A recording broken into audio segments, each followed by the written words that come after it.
अस्सलाम वालेकुम दोस्तों। तो आज की वीडियो में एक ऐसा फ़ॉल्ट आपके साथ शेयर करने वाला हूं जो कॉमनली हमारे जो गीज़र होते हैं, इंस्टेंट गीज़र, उनके अंदर आता है।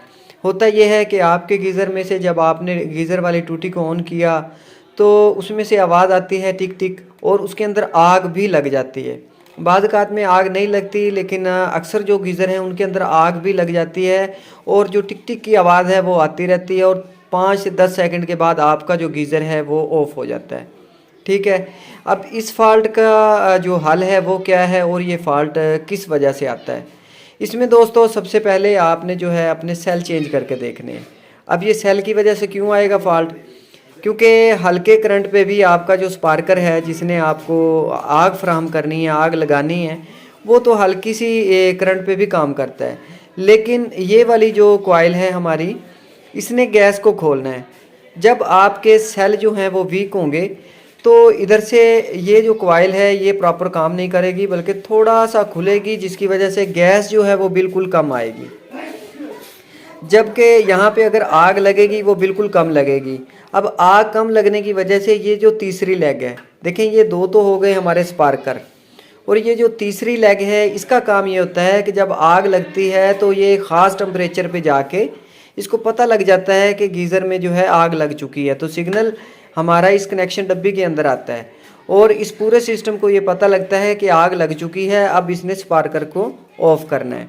तो क्या होता है, जब गैस हल्की जलती है तो ये हमारा जो सेंसर है ये काम ही नहीं करता और यहाँ तक जो है सिग्नल पहुँच ही नहीं पाता कि आग लगी है या नहीं। तो इस सूरत हाल में आपने सबसे पहले सेल चेक करना है।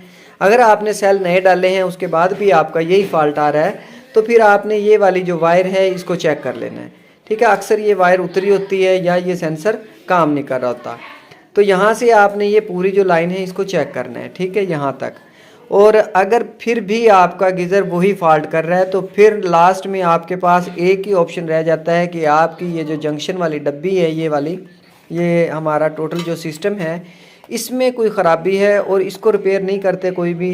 हमने भी अभी तक नहीं किया, क्योंकि इसके अंदर उन्होंने एक पेस्ट टाइप चीज़ डाली होती है जिसकी वजह से इसको ओपन करते हुए ये हमसे ख़राब हो जाती है। तो फिर आपको ये पूरी जो डब्बी है इसको चेंज करना पड़ेगा। ठीक है। तो इसके अलावा दोस्तों एक और फ़ॉल्ट के बारे में आपको बता देता हूँ मैं, कि अगर आप फ़र्ज़ करें कि आपने जेट चेंज किए हैं, आपके पास गीज़र था एलएनजी का, आपने उसको एलपीजी पे कन्वर्ट कर दिया। ठीक है, एलपीजी पे कन्वर्ट करने के बाद अब होता क्या है कि आप जब भी गीज़र को ऑन करते हो तो पहले आपको गैस वाला जो पाइप है वो उतारना पड़ता है।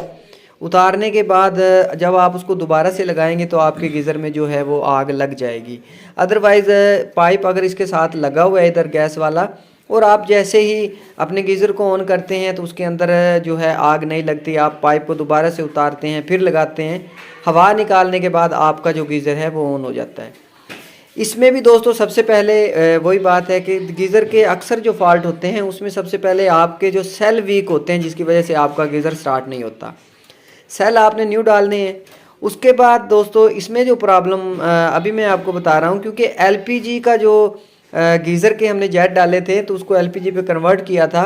अब एलपीजी वाला सिलेंडर पे चलना है हमारा गीज़र, और सिलेंडर के ऊपर जो रेगुलेटर लगा होता है, बाद औक़ात वो जो रेगुलेटर है वो हाई प्रेशर हो जाते हैं, मतलब वो ख़राब उसके अंदर दो पत्ते होते हैं।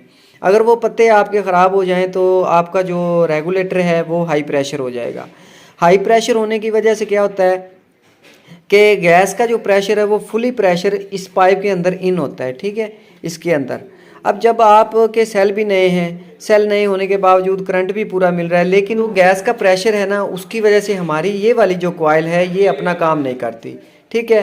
अब आप क्या करते हैं, जब आप हवा को निकालते हैं उस वक्त थोड़ा सा प्रेशर जो है लूज़ हो जाता है, आप दोबारा से लगाते हैं तो आपका गीज़र जो है वो आग पकड़ लेता है।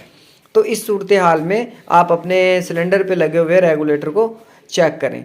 और कई जगह पे इस तरह होता है कि एलएनजी वाला गीज़र होता है, नेचुरल गैस जो हमारे घरों में होती है, वहाँ पे भी ये प्रॉब्लम अक्सर देखने को मिलता है कि अक्सर पाइप उतार के अगर दोबारा लगाते हैं तो आपका गीज़र ऑन हो जाता है, जबकि पाइप अगर इसके साथ लगा हुआ है और आपने गीज़र को ऑन किया है तो आपका गीज़र जो है उसमें आग नहीं लगती, जबकि टिक टिक की आवाज़ आती है।